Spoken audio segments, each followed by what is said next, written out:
सिखा रहे, मुझे नहीं करना, ये गलत काम। संत संग के बिना विवेक नहीं आता, वो बाजार से नहीं मिलता। बिन सत्संग विवेक न होई। तो देखो आपके अंदर सत्संग सुना तो विवेक तो आ रहा है ना, कि आप बचना चाहते हो बुद्धि के निर्णय से, आ रहा है ना विवेक।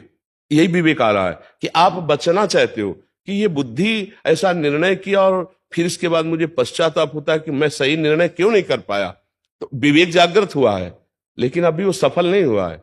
जागृत हो चुका है जो इस बात की जांच करना शुरू कर दिया है, लेकिन जब सफल हो जाएगा तो सफल ड्राइवर वही कि घटना के पहले ब्रेक मार दे, घटना के बाद सोचे कि ब्रेक मार देता तो ये बच जाता, वो बात नहीं होती। विवेक होता है घटना होने के पहले बचा लेना, और बुद्धि क्या होती, घटना के बाद पश्चाताप करती कि यार ऐसा कर लेते तो बच जाते, ऐसा ना करते तो बच जाते। कई तरह का उसमें ज्ञान वो उस समय देती है, लेकिन उस समय ज्ञान देने की जरूरत थी जब घटना होने जा रही। वो विवेक होता है, वो सत्संग से आता है। शास्त्र स्वाध्याय नाम जब जितना करोगे शुद्ध विवेक होता चला जाएगा। आप समझ रहे? हाँ, अब गंदा भोजन पाओगे, गंदे दृश्य देखोगे, गंदे लोगों का संग करोगे तो अविवेक जागृत होगा, विवेक नहीं, अज्ञान जागृत होगा। समझ पा रहे हैं महाराज जी? जो हमसे रह गया, पीछे गलत हो गया, बोलो, तो वो भूलो, हमारा प्रारब्ध। भूलो, उसको भूलो। वर्तमान को भूत के चिंतन में नष्ट करना मूर्खता है। भाई अच्छा हुआ या बुरा, वो तो हो गया, समय तो गया ना। अब मैं इस वर्तमान के सेकंड को उसमें क्यों नष्ट कर रहा हूं, ये मूर्खता है।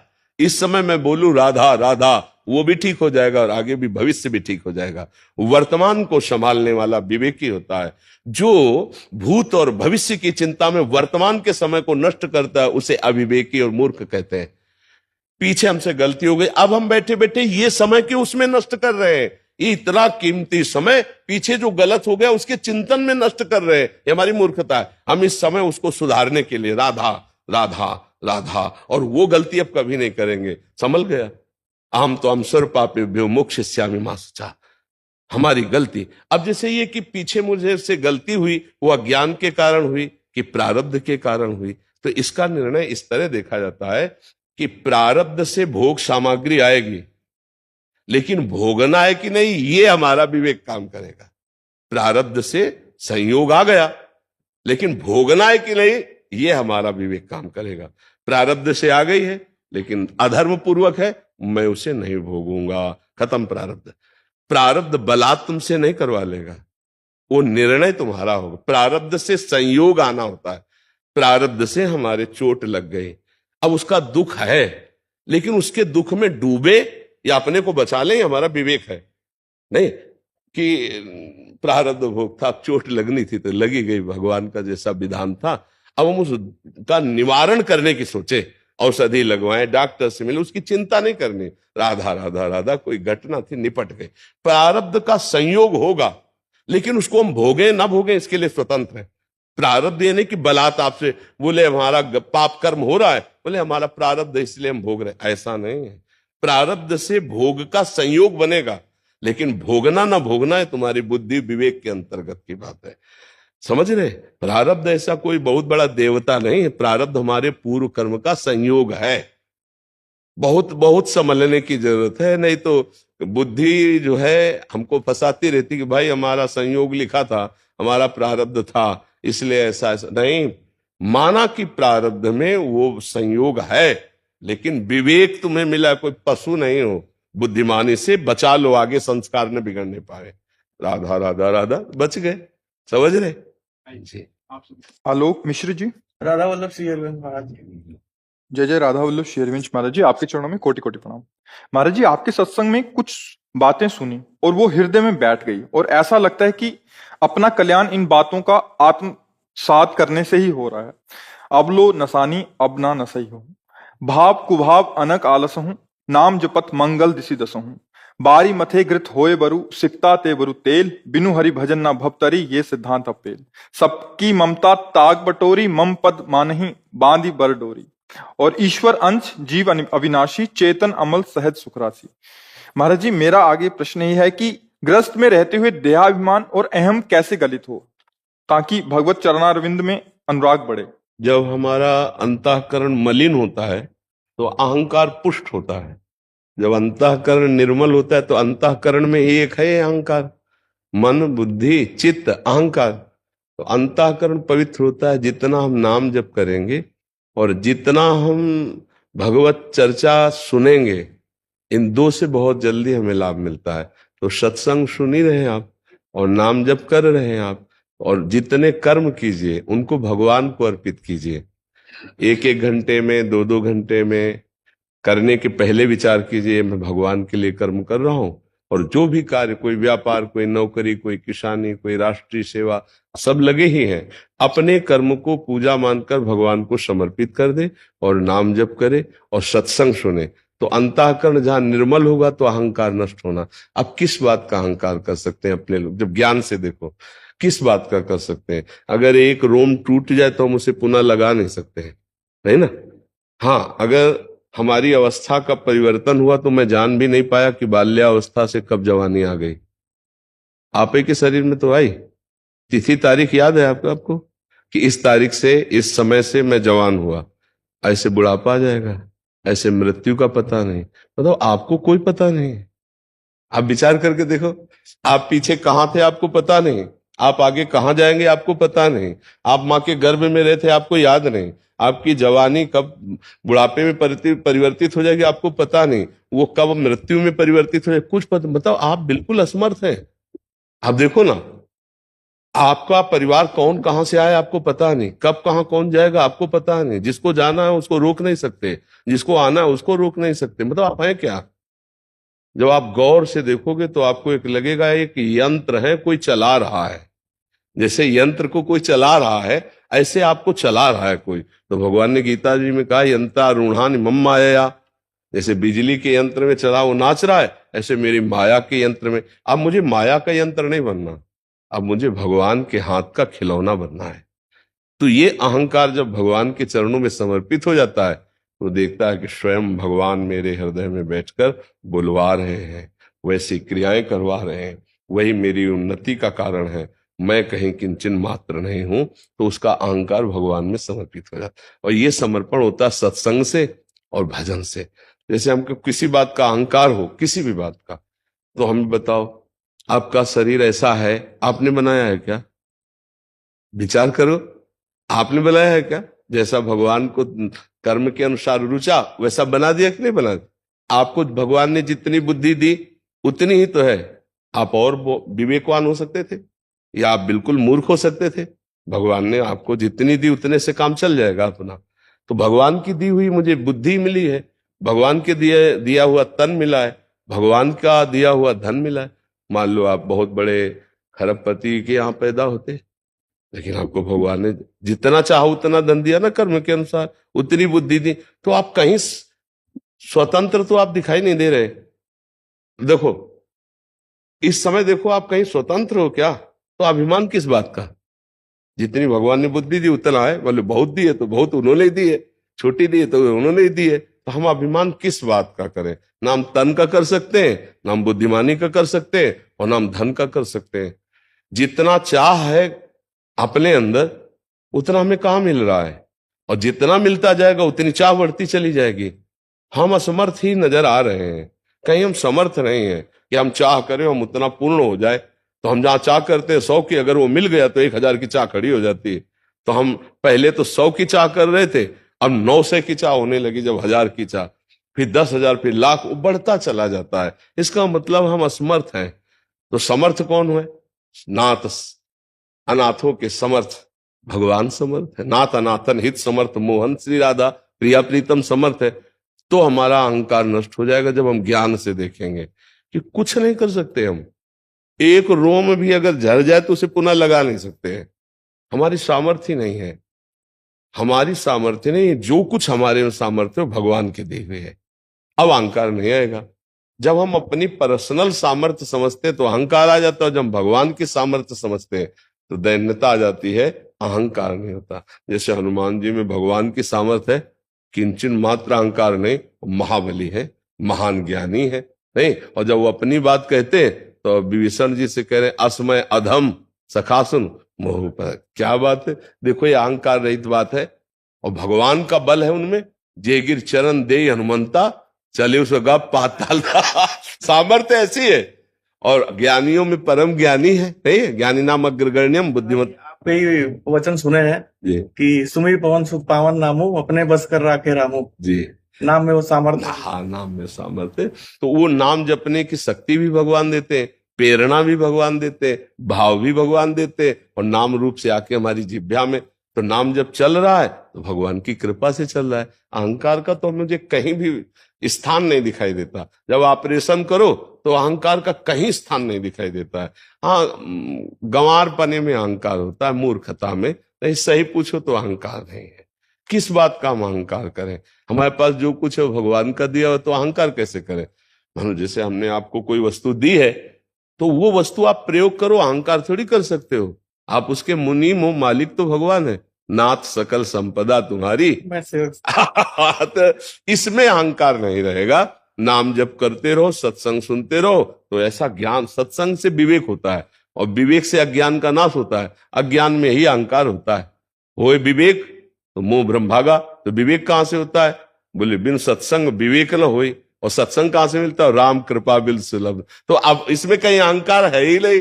सत्संग भी मिला तो भगवान की कृपा से, साधु संग मिला तो अब मोह भाव भरोस हनुमंता बिन हरि कृपा। तो हर जगह कृपा ही कृपा। तो मुझे लगता है अहंकार की तो कोई जगह ही नहीं। अगर है भी अहंकार तो नाम जप और सत्संग से वो शांत हो जाएगा। ये मलिनता के कारण है, निर्मलता में अहंकार नहीं रहता है। समझ रहे जी? सरदा तपनी सत्य सस्य पर है, संत दरस जी में पातक दरई तरई।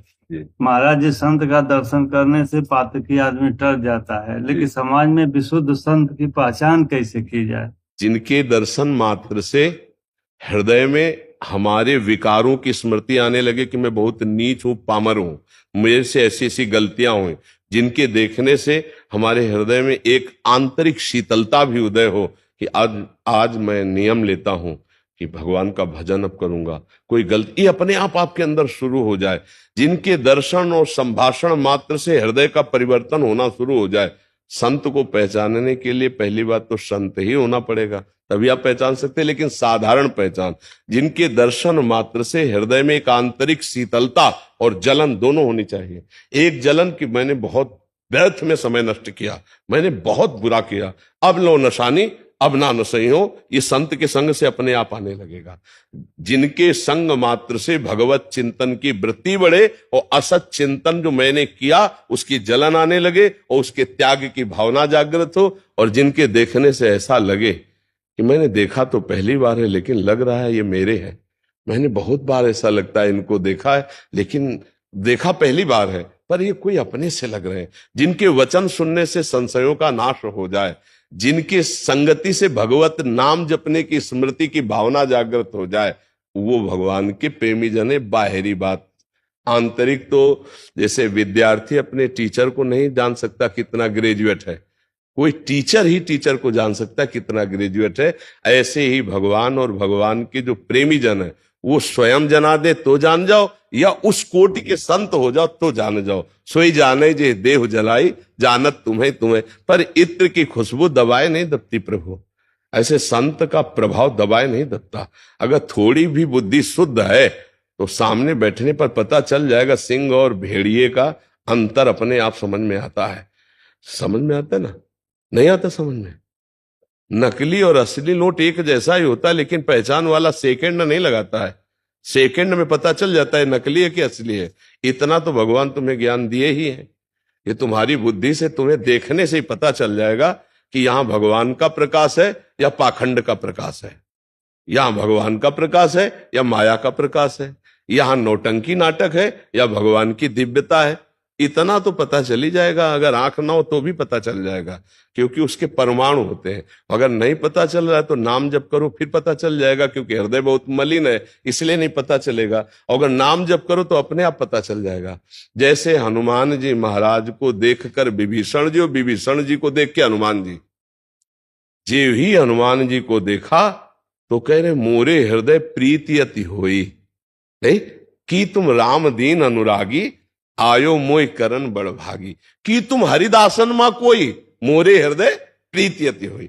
और हनुमान जी महाराज राम राम ते सुमिरन कीना, हृदय हरसि कपि सज्जन चीना। ये ऐसन हट करियो पहचानी, साधु ते होएला कारजान, दोनों तरफ आकर्षण हुआ ये भगवान के भक्त का। अब मोहि भा भरोस हनुमंता, बिनु हरि कृपा मिले। तो हृदय में अगर कुछ होने लगे भागवतिक, तो जान लेना कि संत के पास आ गए। इत्र की खुशबू दबाए नहीं दबती। अगर तुम्हारी घ्राणेंद्री सही है तो खुशबू पक्का तुम्हें समझ में आ जाएगी। तुम्हें पक्का समझ में आ जाए कि मुझे संग किसका हुआ है।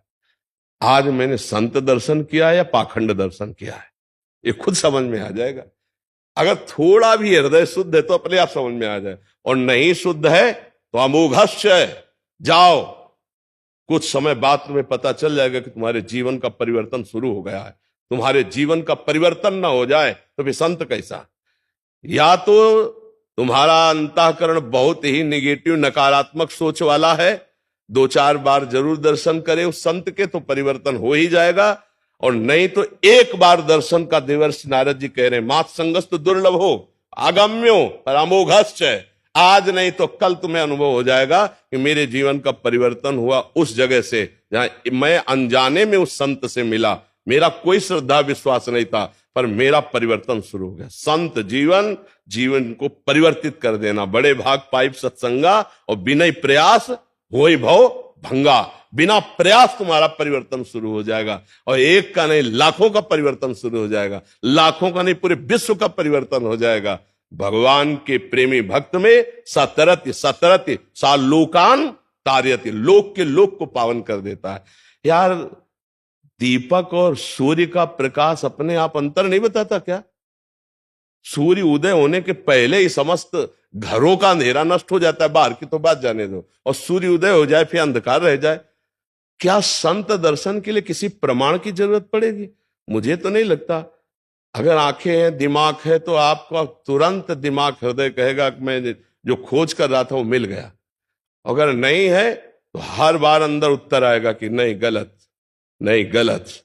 फिर बार बार वहां जाने की जरूरत नहीं जहां हर बार उत्तर आवे गलत गलत, समझ में नहीं आया, ठीक नहीं है, बोल तुम कुछ रहे हो लेकिन ठीक नहीं है, तो हट जाना चाहिए। भगवान तुम्हारे अंदर से वहां संग के लिए मना कर रहे हैं। और जहां हृदय शीतल होने लगे कि बहुत घुमा आज विश्राम मिल गया, पायो परम विश्राम, तहां समझ लो कि भगवान यहां जागृत हो चुके। संत कौन? जिसके हृदय में भगवान जागृत हो चुके। भगवान तो सबके हृदय में, लेकिन माया का पर्दा लगा है। जिसने माया के पर्दा को हटा दिया, प्रकाशित हो गए।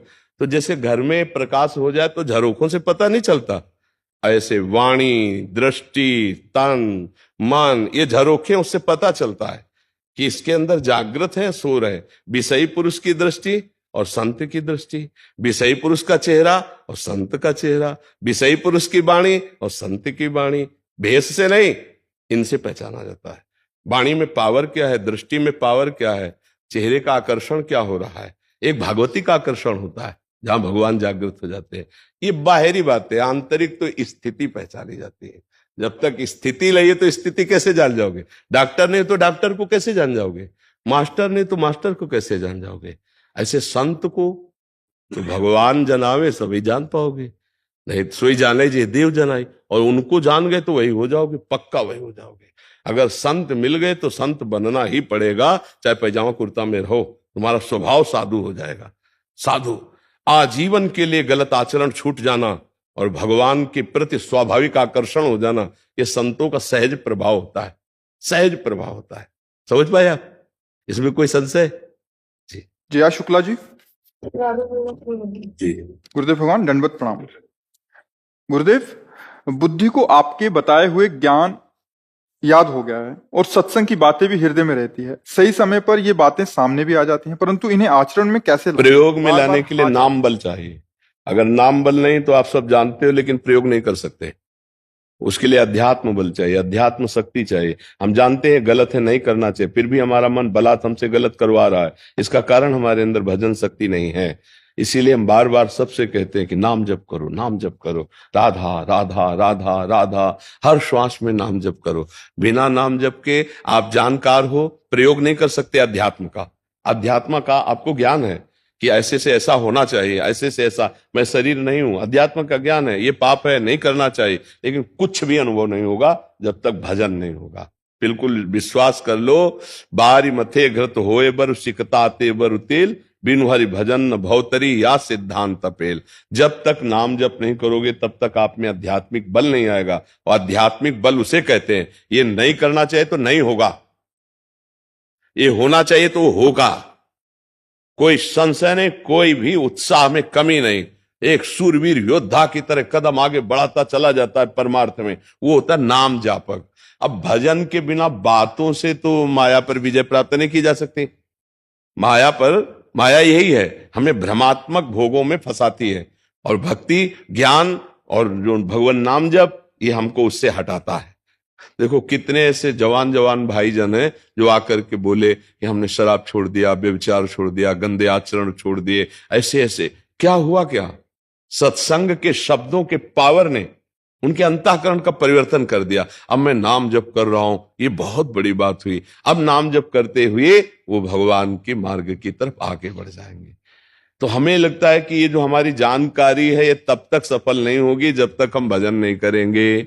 हम दूसरे को उपदेश कर सकते हैं, दूसरे को ज्ञान बता सकते हैं, लेकिन स्वयं प्रयोग नहीं कर सकते। स्वयं जानकारी का प्रयोग तभी होगा आचरण में जब नाम का सामर्थ्य आपके अंदर आ जाएगी। श्री हरिवंश नाम बल लहो, अपने मन भाई सब कहो, रहो शरण हरिवंश की। नाम बल आ गया तो जिधर कदम रखोगे उधर विजयी होते चले जाओगे। अब नाम जब है नहीं तो संत ने कहा था ये नहीं करना चाहिए, पर मन इतना विकल कर देगा कि आप वही कर बैठोगे।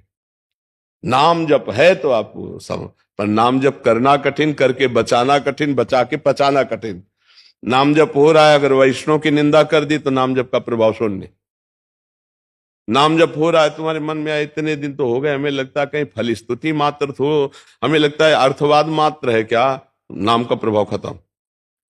10 नामापराध भी है। शास्त्र की निंदा, वैष्णव की निंदा, भगवान शंकर की निंदा, हरिहर में भेद की भावना की निंदा, नामदाता गुरु की निंदा। इस तरह के जो नाम में फल का अर्थवाद की भावना होना या नाम के सहारे से पाप करना, इस तरह के अगर नामापराधों से हम बच जाएं और नाम जप करें तो हमारे अंदर अध्यात्म बल आ जाए, तो हम जो जानते हैं, जो हमें ज्ञान है, उसका हम प्रयोग कर सकते हैं। और जितना ज्ञान है उतना प्रयोग कर लो तो सब महात्मा बन जाओ अंदर से।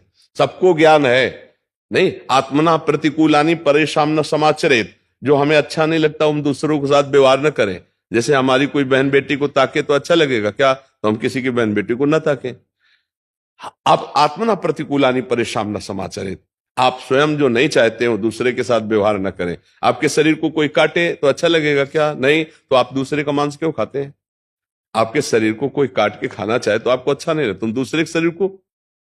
ये चीजें हमें सब पता है कि हम गलत कर रहे हैं, लेकिन उसे सुधार नहीं सकते। क्यों? क्योंकि भजन बल नहीं है। इसलिए सबसे बड़ा बल भजन बल है। सब कोई नाम जप करो और फिर अपने जीवन को देखो।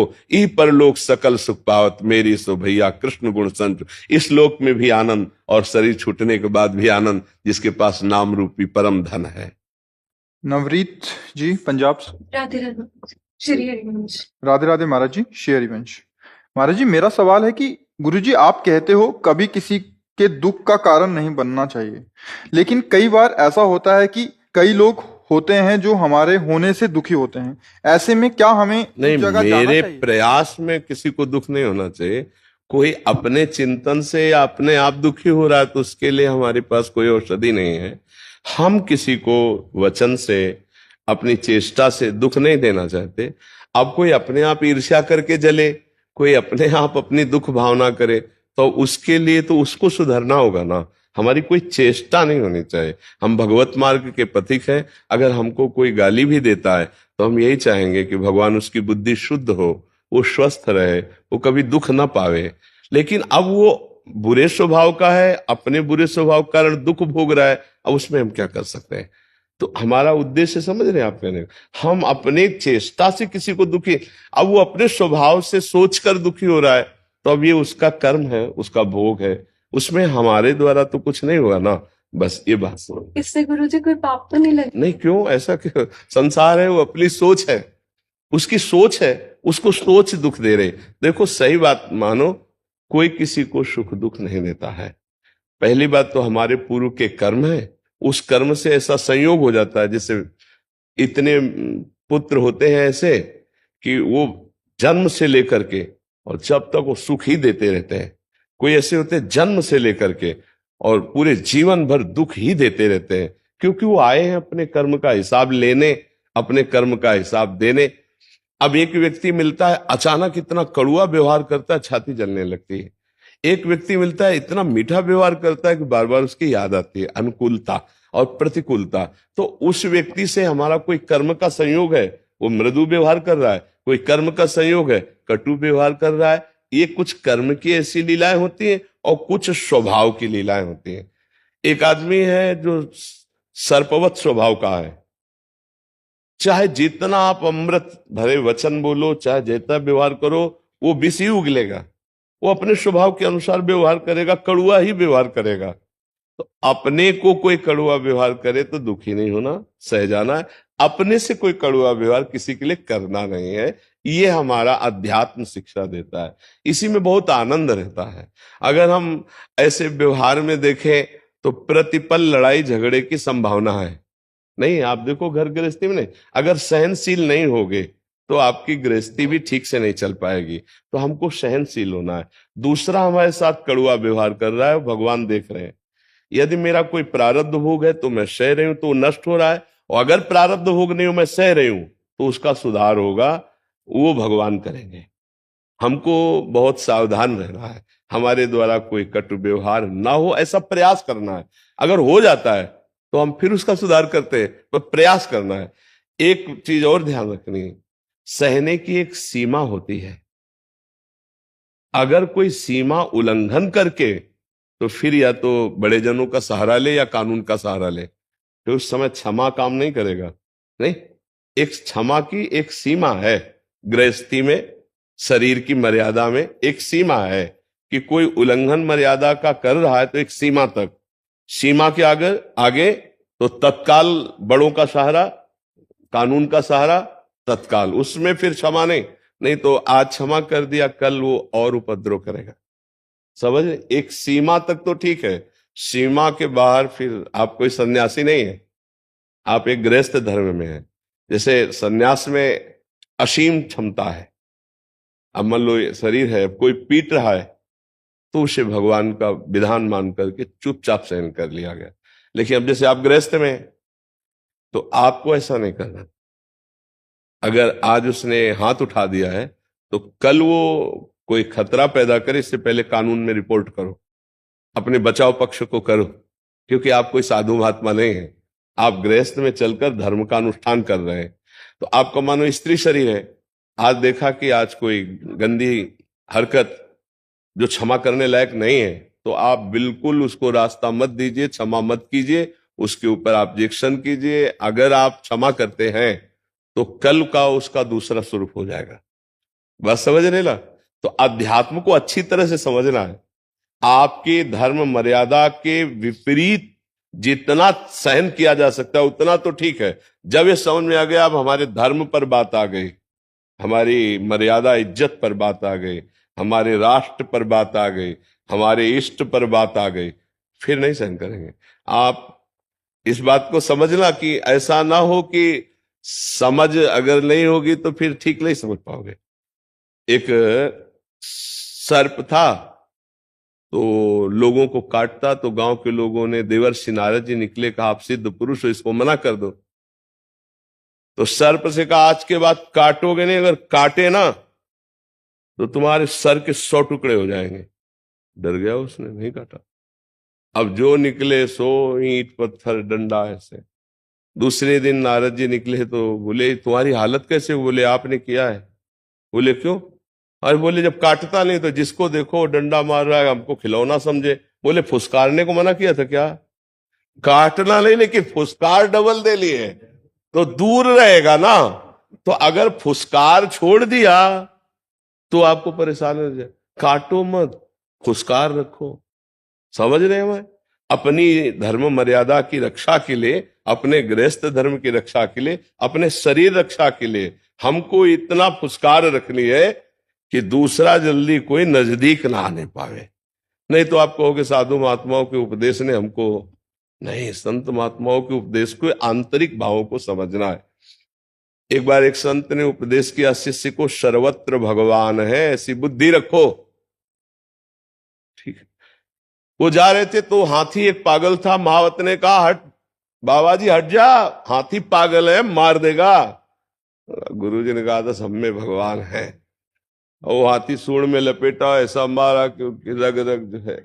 अब लद के गुरुजी के पास गए, बोले ऐसा कैसे हो गया? बोले आपने करवा दिया। बोले क्यों?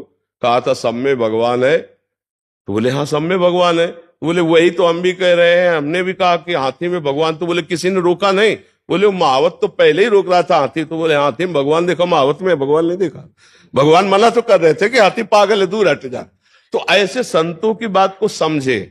जहां तक हमारे धर्म मर्यादा की बात है, जितना सहन है उतना करेंगे। इसके बाद अगर इज्जत पर बात आ गई, धर्म पर बात आ गई, राष्ट्र पे बात आ गई, फिर हम शांत नहीं बैठेंगे।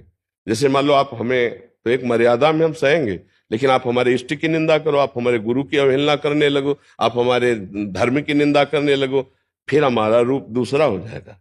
उसके लिए हम सहन नहीं करेंगे। आप हमें गाली दे दो, हम सह लेंगे, लेकिन मर्यादा, इष्ट भावना, धर्म, राष्ट्र, अब ऐसा थोड़ी कि आप राष्ट्र विरोधी हो, हम तुमको बैठाल के उपदेश करें। नहीं, राष्ट्र हमारा हमारे लिए धर्म है, धर्म हमारा हमारे लिए प्राण है, इष्ट हमारा हमारे लिए जीवन है। उनके लिए तो सहनशीलता की एक सीमा रखी गई है। इतना सहन कर सकते हैं, इसके बाद नहीं सहन कर सकते हैं। तो इसको भी ध्यान में साथ में रखना कि भाई सहन ही करना है, अब जो मन आवे सो चेष्टा कर रहा हम सहन करें। नहीं, एक सीमा तक है, इसके बाद तुम आंख उठा के भी नहीं देख पाओगे। एक सीमा तक, जैसे भगवान से उनकी बुआ जी ने कहा, जब शिशुपाल पैदा हुआ था तो उसके 4 भुजाएं थी। तो बड़े बड़े विद्वान ज्योतिषाचार्य बुलाए गए। बड़ा अजीब बालक, 4 भुजा सहित पैदा हुआ और बड़ा तेजस्वी। तो विद्वानों ने कुंडली देखी और कहा कि ये बहुत बलवान है, इसे कोई मार नहीं सकता। तो बोले मार कौन सकता है इसे? बोले जिसकी गोद में डालने से इसकी 2 भुजाएं गिर जाए तो जान लेना वही मारेगा। तो बड़े बड़े सब रिश्ते नातेदार सब बुलवाए गए और ये उनकी मां ने जानने के लिए एक प्रथा रखी। तो सबकी गोद में बालक को, और जे ही द्वारिकाधीश भगवान श्री कृष्ण की गोद में रखा सो 2 भुजा। तो उन्होंने कहा बेटा तो हमारे पुत्र के समान हो, हमें विद्वानों से पता चला था, तो इसका मतलब तुम ही हमारे पुत्र को मारोगे, तो वचन दो कि तुम पुत्र को मारोगे नहीं। तो उन्होंने कहा बुआ 100 अपराध। उन्होंने सोचा 100 अपराध करेगा काहे को? 100 अपराध क्षमा करूंगा, इसके बाद नहीं। 100 के ऊपर चलेगा तो क्षमा नहीं करूंगा, 100 तक क्षमा कर दूंगा, आपको वचन देता हूं। तो उन्होंने सोचा 100 तक अपराध काहे को करेगा। तो सब हमें जब गालियां दे रहा था ना भगवान को, तो भगवान गिन रहे थे। भीष्म जी खड़े हुए कहा चुप, तुम्हारे मारे नहीं मरे गए। भीम जी भी खड़े, उनसे भी कहा चुप। और इसके बाद का सावधान शिशुपाल, अब तुम 100 पर पहुंचने वाले हो। तो उसको क्या पता था, वो तो सुदर्शन चक्र के द्वारा। तो ऐसे भगवान ने भी 100 की मर्यादा रखी थी ला, ऐसे एक मर्यादा रखने की, बस सावधान, इतने तक तो ठीक, इसके आगे ठीक लगे। समझ पा रहे जी? एक कुर्सी ले आओ महाराज जी के लिए। धन्यवाद। अरे नहीं नहीं नहीं, आसन डालो। हाँ डाले महाराज, बद्रीनाथ से। अरे महाराज जी आप बैठ जाओ आसन में, कुर्सी में तो मुझे सुख मिलेगा। महाराज जी आप, यहाँ भी बैठने की योग्यता आपने ही दी प्रभु, मैं तो किसी योग्य ही नहीं। महाराज जी यही तो योग्यता है, यही योग्यता है महाराज। अब दया करिए कि बहुत भटक चुका, अभी तक कुछ आनंद नहीं है। आपकी प्रेरणा से बस नित्य लगा हुआ हूँ। आप तो भगवत स्वरूप है महाराज जी। हाँ, भगवत स्वरूप। कृपा करिए प्रभु, कुछ कृपा करिए। महाराज जी अभी उत्तरावस्था है जी, इसमें बस आप के चरणों का आनंद सदा बना रहे, ऐसा आशीर्वाद दीजिए। इसी लालसा से आए हूँ प्रभु आपके चरणों। आप तो महाराज जी संत हैं। बस इतनी जरूर प्रार्थना है कि आत्मसमर्पण ही समस्त साधनों का फल है। आत्मसमर्पण वो इष्ट में हो या गुरुदेव में हो, गुरु और इष्ट एक ही है। जब गुरुदेव में आत्म समर्पण हो जाता है, अहम समर्पित हो जाता है, तो फिर हमारा दिव्य स्वरूप प्रकाशित हो जाता है। इसी इससे गुरुत्व से ही तो विचलित हूं मैं।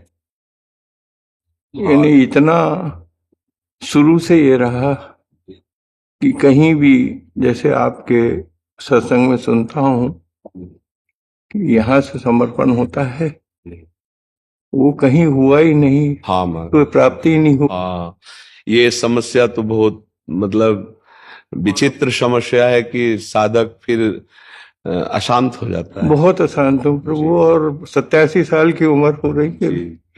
आपकी मर्जी से जी रहा हूँ, माँ राधा रानी की कृपा से, पर बस इस अशांति ने मुझे बहुत खा गया।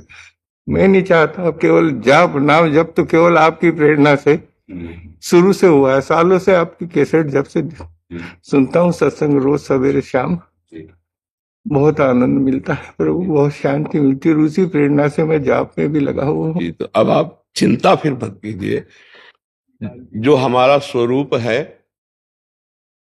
उसको किसी साधना की जरूरत नहीं है। बात समझना। हम अपने स्वरूप को भूल करके जो अंतःकरण धर्म में स्थित हो गए हैं, मन बुद्धि चित्त अहम, इतना ममत्व हो गया है कि जो बुद्धि निर्णय करती है वो मैं अपना निर्णय मानता हूं, जो मन चाह करता हूं मैं अपनी चाह मानता हूं, जो चित्त चिंतन करता हूं मैं स्वीकार करता हूं कि मैं चिंतन करता हूं। इतना अहम धर्म स्थित हो गया। ये अहम धर्म समर्पित हो जाए अगर ज्ञान में, तो स्वरूप बोध हो जाए, और भक्ति में तो भगवान का साक्षात्कार हो जाए। तो अब नाम जब शुरू कर दिया तो अब आपको चिंता नहीं करनी, ये सब कुछ करा लेगा। बस हर समय श्वास प्रश्वास में नाम पर ध्यान दे दीजिए। सार बात आपको बता रहे हैं, जो नाम आपको प्रिय हो, श्वास प्रश्वास पर उसको चढ़ाना। नाम श्वास दो बिलक चलत हैं, इनको भेद न मोको भावे। श्वासें नाम नाम ही श्वासा, नाम श्वास को भेद मिटावे। रोम रोम जब रग रग बोले, तब कुछ स्वाद नाम को पावे। देखो अब तो आपका विरक्त वेश है और कोई कार्य तो है नहीं, तो रात दिन उठते बैठते जितना कम सो के काम चला लो, और जितने से प्राण पोषण हो जाए, जैसे भी वैसे अन्न डाल लो, और रात दिन नाम में लगो, सब कुछ प्राप्त हो जाएगा। आप हमारी बात को केवल गहराई से पकड़ लीजिए। एक है सादे सब सदे, सब सादे सब जाए। एक पकड़ लो नाम, इससे सब कुछ हो जाएगा, सब कुछ हो जाएगा। वेदांत का भी ज्ञान है, योग का भी ज्ञान है, सब मार्गों से जैसे चल के आए, तब हम आखिरी शब्द कहते हैं नाम। नाम ये तुम्हारी कुंडलनी शक्ति जागृत कर देगा, ये षट चक्र भेदन कर देगा, ये ब्रह्म बोध करा देगा, ये भगवत प्रेम प्रदान कर देगा। खास बात है संसार का चिंतन छूट जाना। तो नाम का में जब हम एकाग्रता करते हैं, तो नाम सच्चिदानंद में त्रिगुणातीत है, और संसार त्रिगुण में है। तो हमारा जो चिंतन त्रिगुण का हो रहा है वो छूटा, क्योंकि स्वरूप अचिंत्य है। जो अपना स्वरूप है वो चिंतन वाला नहीं है, अचिंत्य है। आप समझ पा रहे हैं? आत्मा अचिंत्य है, वही मेरा स्वरूप है, ये मेरा स्वरूप नहीं है। चिंतन हमारा फंस गया जगत में, अब इसको कैसे हटावें? तो गुरु नाम जो देते हैं, मंत्र देते हैं, नहीं वही तो नहीं मिला प्रभु। तो वो जिनने मुझे नांदी श्राद्ध, बिरजा होम, पिंडदान सब प्रक्रिया कराई, मैं शंकराचार्य पीठ से 10 नामदान लिया था, लेकिन वो भी ऐसा रहा कि उन्होंने प्रेस मंत्र नहीं दिया। तो मुझे जब से ही ये वेदनाएं शुरू हो गई मन में कि हाँ महाराज जी, अधूरा जीवन तो फिर अशांत रहता है। बहुत अशांत हुई, इसी से